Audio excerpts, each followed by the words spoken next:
Something to give you afterwards here? Okay. I was going to hand you like class material, but you know what I'm talking about. Last week we had our singing and scripture reading, and then so we didn't have this class. And the week before introduced a couple of very important documents, and I want to go over the Diatessaron again. I'll be defining that in a moment. We spent a good part of the class time, and then we ran out of time to deal with the Syriac Sinaiticus, and so we want to look at that. I'm really going to try to get through a lot of material in the next 40 minutes or so, 45 minutes that we have. And we are very familiar with a lot of the material that we've covered in the past dealing with some of the primary codices. And the three that are talked about the most, and these are listed, by the way, on page 31 of your lesson 5, when we're talking about the Codex Vaticanus, the Codex Sinaiticus, the Codex Alexandrinus. And then we looked at some other codices and manuscripts as well. And we know the importance of those being primarily 4th century manuscripts, and for a long time thought that these would probably be the oldest manuscripts. Now I will say this, as far as to the extent of Scripture, we know that with these manuscripts, because they have so much of the Bible, there's great value that way, but there are some other manuscripts that have been discovered in the last 100 years or so that are partial, but they give us great verification to authentication of the Bible and of the Gospels in particular. And that's the story I want to talk about in these two particular manuscripts. Now, when we deal with this, one of the things we did talk about 2 weeks ago as well is that one of the Aramaic dialects that was very, very important and popular was the Syriac language. And so we're going to be dealing with that again tonight. And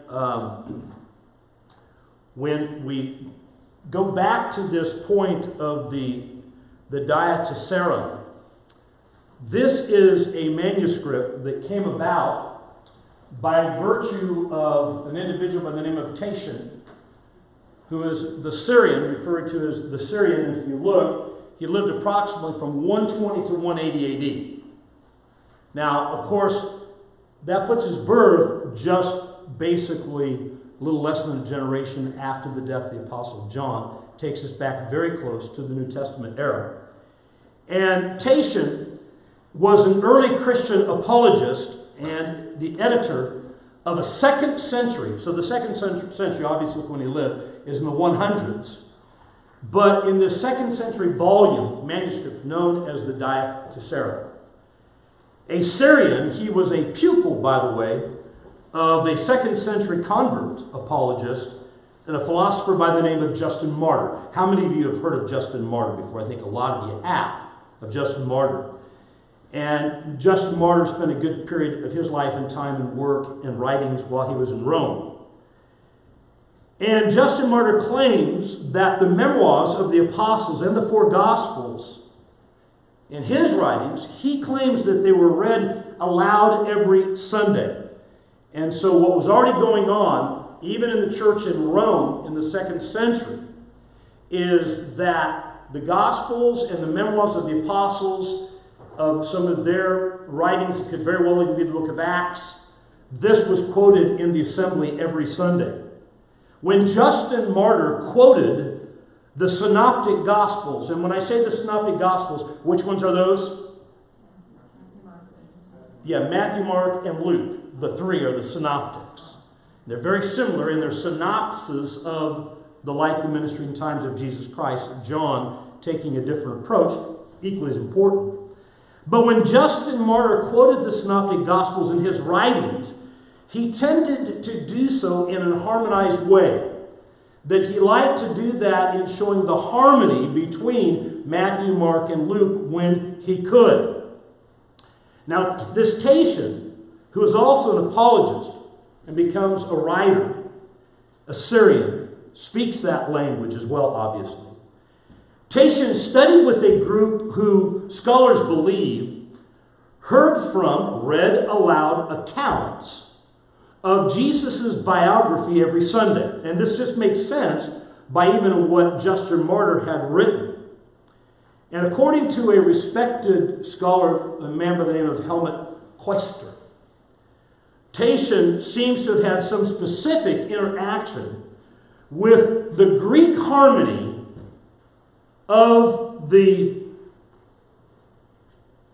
Gospels, the Synoptic Gospels. And that's interesting because the indication seems to be that very much the original text of the New Testament would have been written in Greek, but yet we now know, and there has been discovered, this Aramaic or this Aramaic dialect of the Syriac language. And don't forget, Aramaic is what was commonly spoken by Jesus and the Jews of their day, right? And the Syriac language is very important. And so he heard this biography of Jesus every Sunday, and he sees an appreciation for harmonization of the Synoptic Gospels.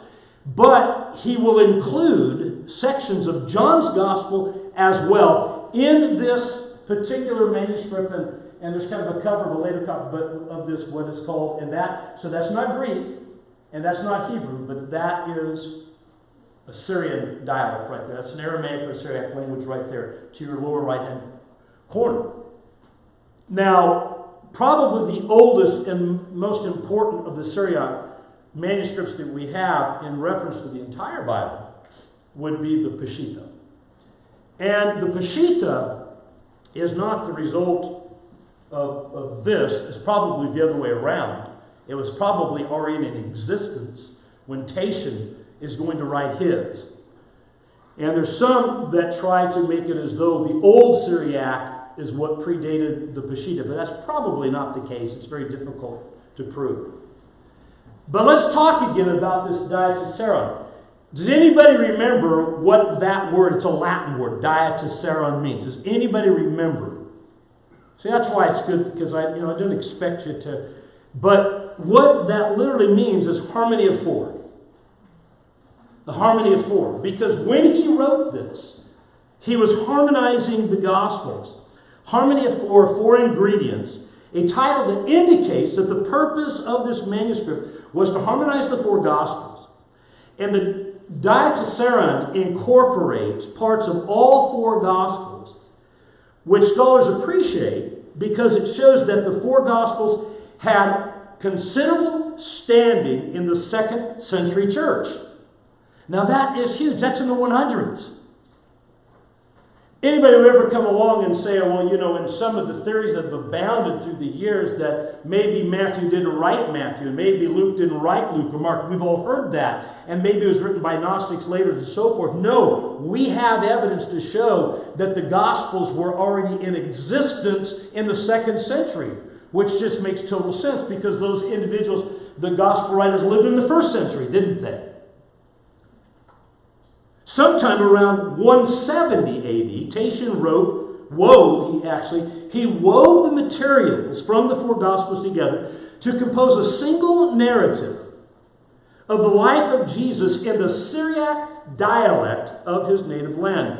Chronologically and apologetically, this is significant. So chronologically, because now again, we're getting even more verification to the availability that these manuscripts were extant. They were there. They were available. That many, many people put their eyes on them. Apologetically, it becomes very important too because of the harmony of the agreement that takes place between the various manuscripts that are found. Does that make sense what I'm saying? That when you have multiple manuscripts from different sources, different places, even within a relatively short period of time, let's say 100 years or so, and they're saying the same thing, or very similar, that helps to give more credence or verifiability to what of their accuracy and so forth is what I'm saying. So in seeking consistency, between all four Gospels, even inerrancy, because it very much appears that he believed that the Gospels were the inerrant Word of God. Tatian seemed, what he did is he went ahead and he omitted a few sections that he viewed as contradictory. And anybody remember what critical thing concerning Jesus that he did omit, that he did not include in his harmonization of the four Gospels? Who can remember what it was he did not include? Very good, Sandy. The genealogies of Christ. He also didn't include Jesus' encounter with the adulteress. Right. We're going to talk about that next. Exactly. Very good. And there's a few other things, too, that just a couple of other things, and then a couple of things of which he changed up. But the point is that it's very little. In fact, does anybody remember of how many verses? 56. Only 56 verses of the four Gospels are not alluded to or referred to. Now, where there was, do we sometimes see that in Matthew, Mark, and Luke, that there are stories or accounts that are repeated? And where they were repeated as being the same, he didn't do that. He would just use one of them. And so, but yet the account was still there. Brian? I'm sorry if you've already said this, but is it word for word, kind of like the gospel is, or is it from his perspective of hearing what he heard? Oh no, it's word for word. In fact, so what he does is he takes portions of the Gospels that were available to him, and I went ahead and made copies. Did you keep that one copy, Dennis, I gave you of section 55? Yeah, Zach, you want to hand these out? And I've got 30 copies. Maybe give one. I just made like 30 copies. Give one per couple. To illustrate this, Brian, good question, and that reminded me that I had that, is that this is the last section. It's called section 55. There are 55 sections of the Diatessaron. And it shows, and you'll see on there, that of that last very part of what's represented in Matthew, Mark, Luke, and John in the last part. And now let's go back to this. Does anybody have any idea of why he felt that there was a problem with the genealogies? He felt there was a discrepancy. Why would he think that there was a discrepancy between Matthew 1 and Luke 3? Anybody want to venture? What's that, Vicki? One is Mary's lineage and the other is Joseph. Yes, so Matthew 1 is the lineage of Joseph. Luke 3 is the lineage of Mary. He did not understand that, and he thought that there was a problem and that there was a contradiction. And even some modern-day skeptics and people have missed that point. But we understand that while Mary and Joseph were both in the tribe of Judah, that the last part of it, you see they were distant relatives, but they would match up again relatively soon. But he viewed that as being a discrepancy, so he kept it out of his narrative. Now, many of the manuscripts do not contain what Hoyt just referred to, starting in John 7:53, a section going through John chapter 8 of the woman caught in adultery. And he omits that as well, because whatever he had available to him, that either wasn't there or it wasn't consistently there, and because we don't know how many different manuscripts that he laid his eyes on. Very, very fascinating. All right. Now, one other thing, brief thing that it omits, and we're not exactly sure why, it omits Luke's introduction in the first 4 verses of Luke chapter 1, being addressed to Theophilus, and these things most surely believe. And as we said, the encounter with the woman caught in adultery. However, Tatian did include the longer ending of what? Mark 16, which you have before you in section 55. And so he includes verses, what we know is 9 through 20, and correspondingly, it is among the earliest witnesses. He is one of the earliest witnesses to its inclusion. Tatian added, and this kind of answers Brian's question, Brian. Tatian added no significant wording to the textual material he took from the separate Gospels. Certain accounts that were repeated again in the separate Gospels were recorded only one time in his manuscript. In fact, again, only 56 verses in the canonical Gospels do not have a counterpart in the Diatessaron. And so the final work that he did is about 72% of the length of the 4 Gospels put together. Now again, what's huge about this is the early date. So now we understand that how important this document is. Now, for several centuries, the Diatessaron was the de facto gospel text for the Syrian church. The churches north of what we would know as Israel today, but Syria, everybody knows where Syria is. And the Syrian churches, and the Syrian church was strong for a long time. Where did Paul start all of his evangelistic journeys? What city did Paul start his journeys from? Antioch of Syria.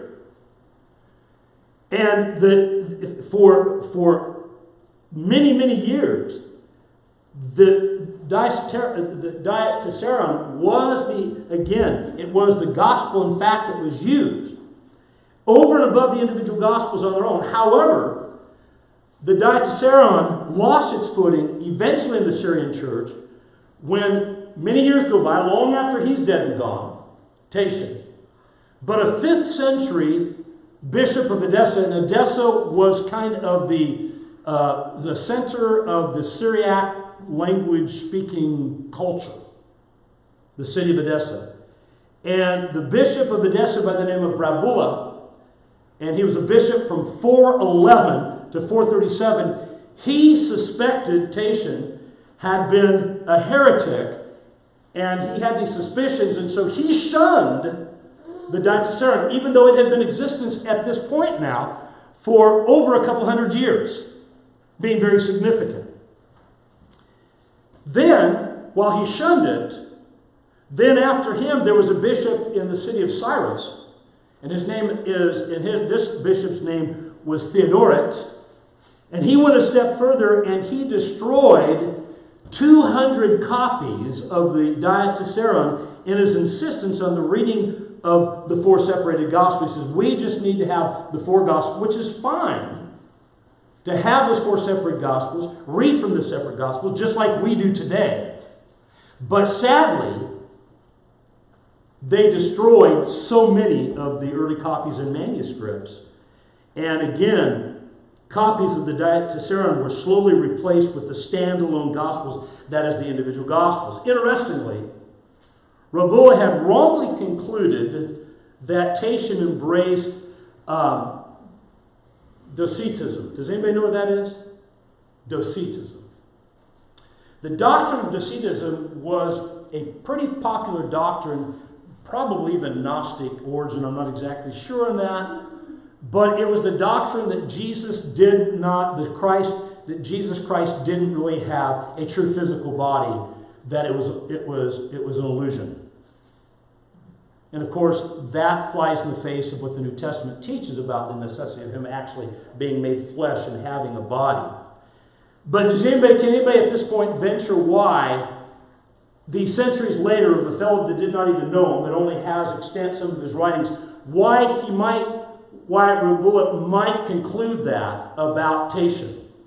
Because what is it again that Tatian omitted from his writing? The genealogies. Well, what is it you're hiding? What is it you don't want to know that he came from this physical lineage? But that wasn't the reason why he did it. He did it because he felt there was a discrepancy, and so he left it out. Okay? And so Rabula had entirely based this on the omission.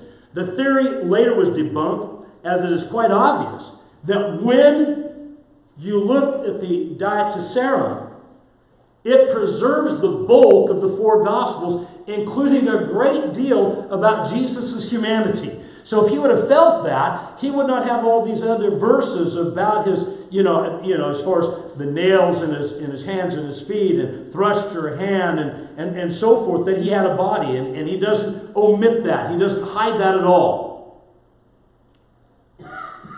Now, though Tatian was never officially declared a heretic, just supposed by a few, he took on the reputation of one after the Diatessaron's 5th century discontinued took place in the East. By the 5th century, it's just not being used. And this much is known from the historical records. But no one had seen a copy of the Diatessaron for more than 1,000 years. And I brought that out 2 weeks ago. No one had seen a copy for over 1,000 years, mainly because almost all of them had been deliberately destroyed. Then something interesting happens. On March 5th, 1933, during the excavations conducted by Clark Hopkins amongst the ruins of a Roman border town, Roman Empire border town, called Europos, like Europe, on the lower Euphrates River, under the embankment which filled in the street inside the wall, and also covered what had served as a Christian church building and later a Jewish synagogue. Parchments were found within the walls. It's helped my dad remodel the old 180 B Street house. My family knows what that is. And y'all remember lath and plaster, right? When they used to build a house with lath and plaster, and a lot of times what they would do, and for insulation even inside walls, they would put newspaper. There'd be the lath and newspaper. And we were tearing it apart. And I was just a kid. I was about 18 years old and helping my dad. And he even got after me because I was so fascinated by the old newspapers. I sat on the floor. I was reading the newspapers instead of working. But you find something like that. And here are newspapers that were dated back in the 1920s that nobody had laid their eyes on for all those years. And that was in 1973. It was in August of 1973. Now, can you imagine? Centuries go by, and here's the ruins of what had been an old church building, an old synagogue, and it's coming apart, and this is found. And the parchment fragment, now known as the Dura Parchment 24, found that is known as an uncial. It is an uncial because, don't forget, the Tatian document was Syriac, but then but you have these copies. Where does he come from? Because when we look at this, that here this is, it's an uncial. Remember what an uncial is? That's Greek capital letters. And they figured that this was, and are able to date it the ways that they do this, as a 3rd century, so in the 200s. And Susan Hopkins was the first to recognize it as a portion of the gospel. The fragment was examined by a Carl Kraling, who published the text in 1935. Remember, it was found in 33. And he published it with an extensive discussion, and Kraling concluded that the fragment was a copy of Tatian's Diatessaron. It was re-edited with minor corrections by a fellow by the name of C. Bradford Wells in 1959. This becomes huge, a huge discovery. One of the older documents that we have. Then a Syriac original had been rediscovered in 1957 when, and this is the one I've referred to before, and how this has been proved to be, and we're going to talk about Ephraim here just in a moment. But in 1957, a manuscript was acquired, and you've heard me mention this name, it's been up on various slides, Sir Chester Beatty. And Sir Chester Beatty from the Coptic monastery of Deir Sereni in the Wadi Nitron, that's in Egypt. And the Chester Beatty Syriac manuscript 709, which is housed today in Dublin. It turned out to contain the text of a commentary written by Ephraim, a 4th century Syrian theologian who lived from about 306 to 373 AD, and approximately 80% of the Syriac original is available. The Ephraim quotations, and this is a page, and look at even with the beautiful artwork and so forth that has been preserved. The Ephraim quotations found within provide for the first time a dependable witness to Tatian's original and also confirms their content and sequence. Because here's what he did. This is a page not of the Diatessaron. It is a page from Ephraim's commentary. referring, and he in his commentary takes direct quotations from Tatian's Diatessaron. Does everybody get that? So it was still available. Here's a fellow that writes a commentary dealing with the Gospels, and who does he quote? Tatian's Diatessaron. This is just incredible. Questions or comments? Ellen? Can I go to Matthew, or the Mark 15? Sure. Because, Speak up a little bit. always there's the footnote that many sources don't think that this is as accurate or as in there. When did it start getting left out if Tatian knew to include it in his lifetime? Because what was discovered beforehand and what we started depending upon were the Vaticanus, the Alexandrinus, and the Sinaiticus. And if you remember, two of those did not have, and the one, remember when we showed the Sinaiticus that had that very strange ending, okay, as though spacing, as though it was omitted. And that's why, so what your note will say in some of the translations, the versions of the Bible, is that they'll say the most or two of the most reliable, and they usually will say MSS, manuscripts, do not contain these verses. What they fail to tell you is that over 500 copies of manuscripts and over 1,500 up to nearly 3,000 copies of those copies, a multiplicity of those do include it. And then there's been other evidence as well, and even since this discovery, which think about, Tischendorf had discovered the Sinaiticus hundreds of years, many, many years, I should say, before this was discovered in 1933 and becomes, okay. And the Sinaiticus does not have it. Does not. It just seems like a plot to me to get baptism out somehow. That's my skepticism. Why would they leave that out if the earliest, obviously, included it like, well, of course it's there. Yeah, it's a great question, and it's been debated for decades, and it'll continue to be debated. It really will. That's a great question. It's because of the context. Well, They want to move away from that. the content and the context, If huh? you've been a Bible study with Presbyterians, they love the fact that it's not there. Yeah. I've been in many discussions, and when you pull Mark 16, 15, and 16 on them, they'll say, well, the most reliable manuscripts. They don't know very much about historicity, but they can always say, well, the two most reliable manuscripts don't have it. My Bible doesn't have it. Yeah. So there you have it. Any other questions?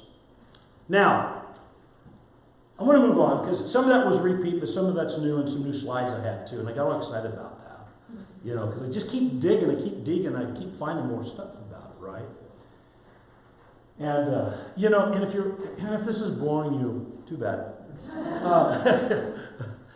But now, as we move on, let's talk about the ladies. Let's get back to the Sisters of Sinai.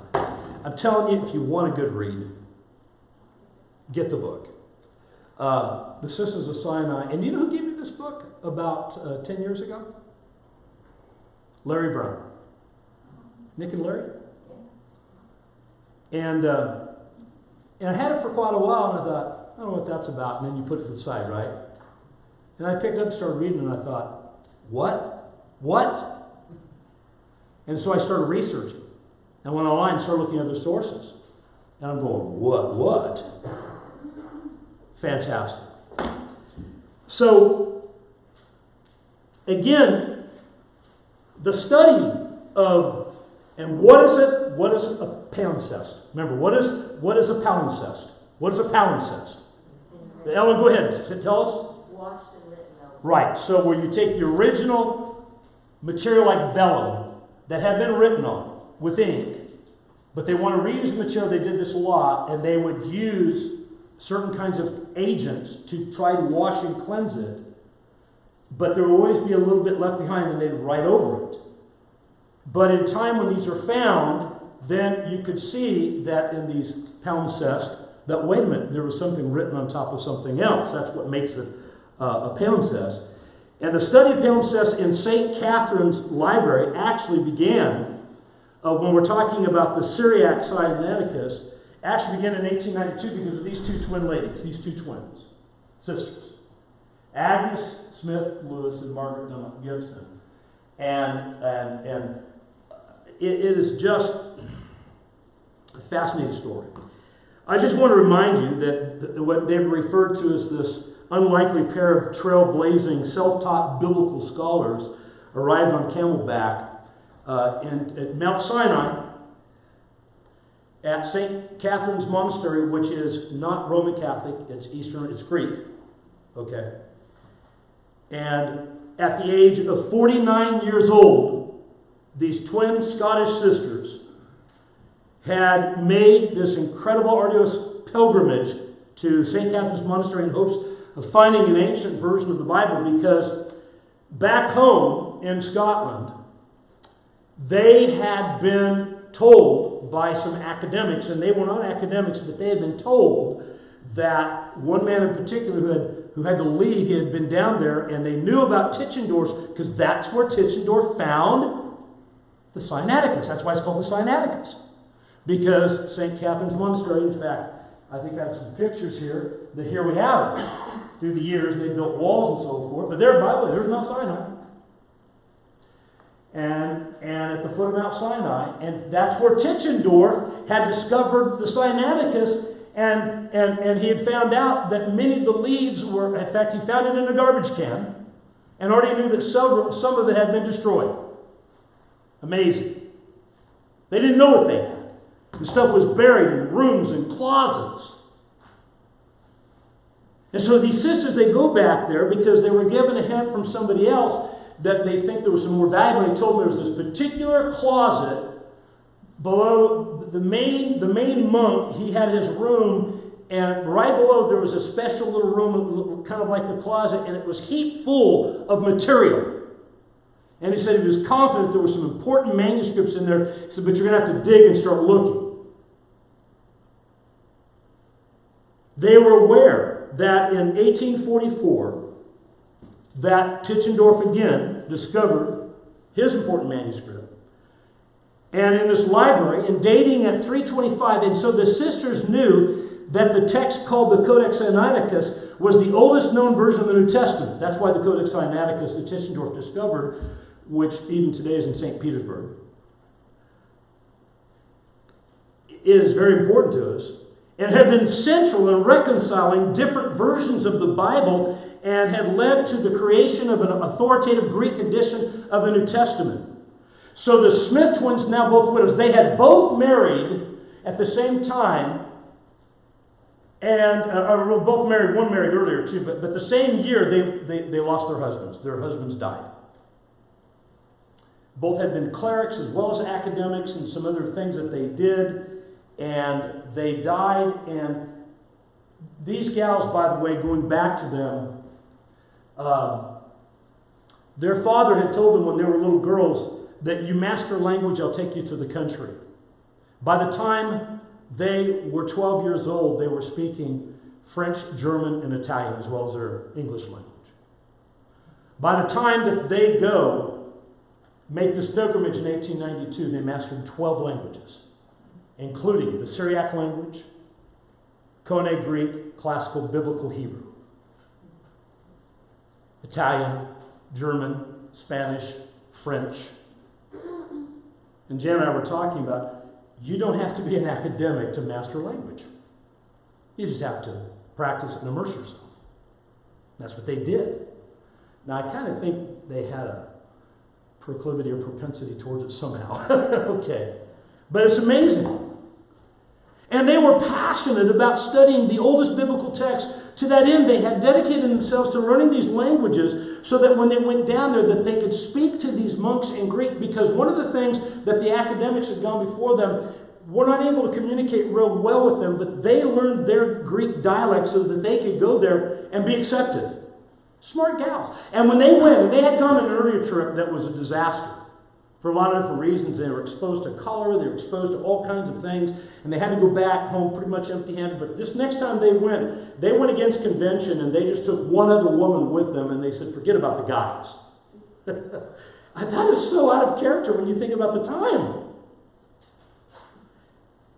And so they go down there, and knowing Arabic, Syriac, the dialect of Aramaic, the Semitic language that was once spoken and widely used as a literary language across the Middle East, the pair arrived at the monastery as some of the most learned visitors the monks had in decades.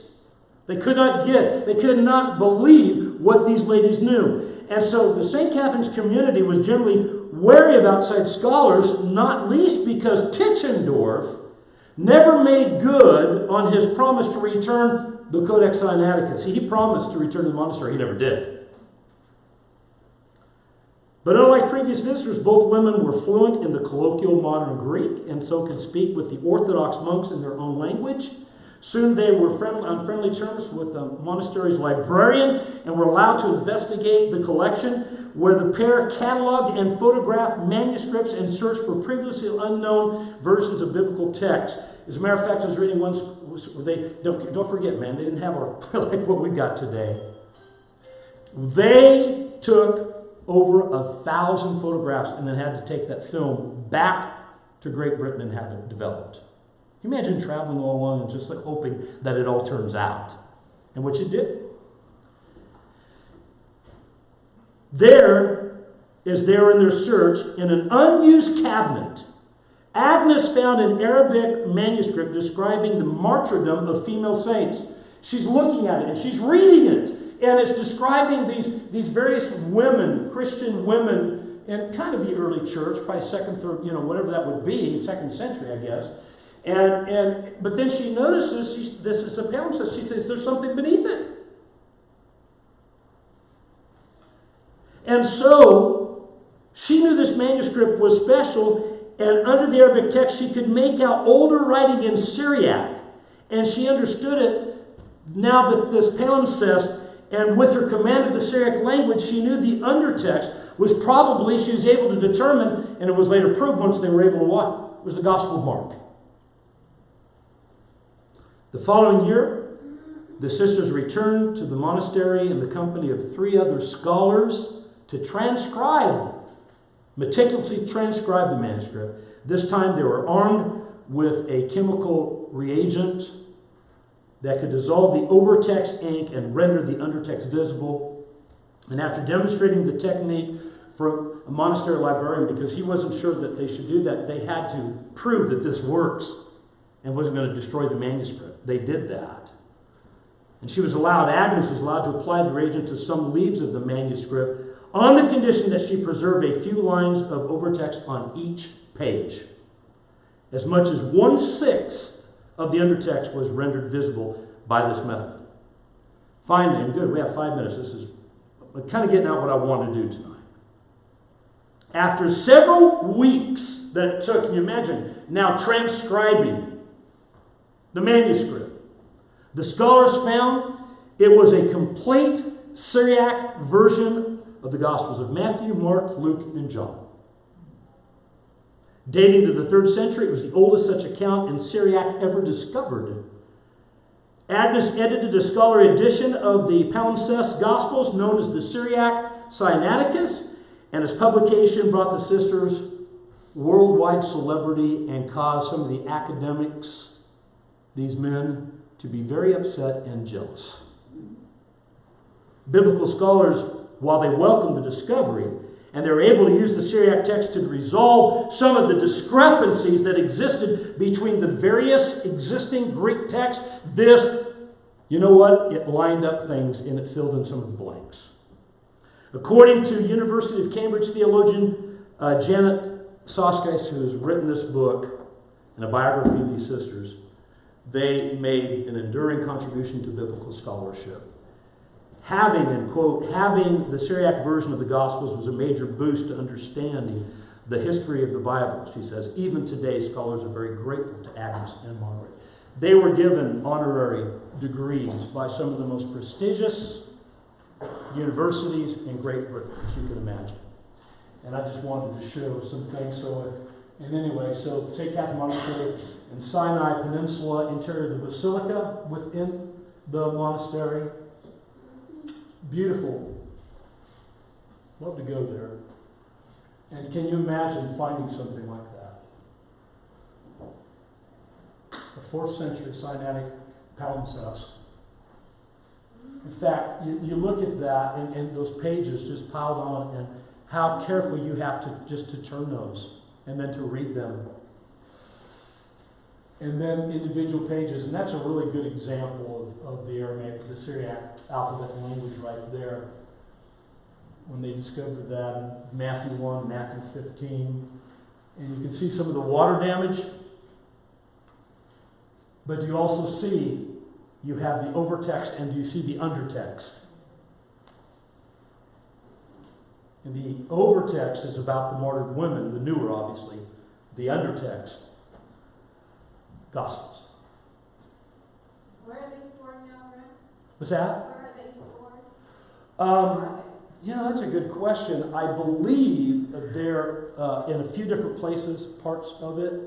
I'll have to check on that. I'm not exactly sure if they put those back. They could be back. I'll have to check. They could be at St. Catherine's Monastery. I'll have to check on that. That's just not coming to me, and I know I've read it. And I just wanted to show that final picture of Agnes Smith. Look at her, man. 1893, the year later. And there she is, man, just going through that. I think that is fantastic. All right. Next week, we're moving on. And we pretty much finished 5, moving on to 6. But I knew we were going to spend time with the manuscripts because... And you know what I've done? I'm going to tell you. I brought it for a reason. Because I just want you to know that all I've given you is a thumbnail sketch of the history that I've been reading. Okay? It's just because, we could do this, right? But then we'd be in this as long as we were in the book of Romans. Okay, we're done. Hey, remember, kids are coming in. Thank you very much for your interest. I really appreciate it.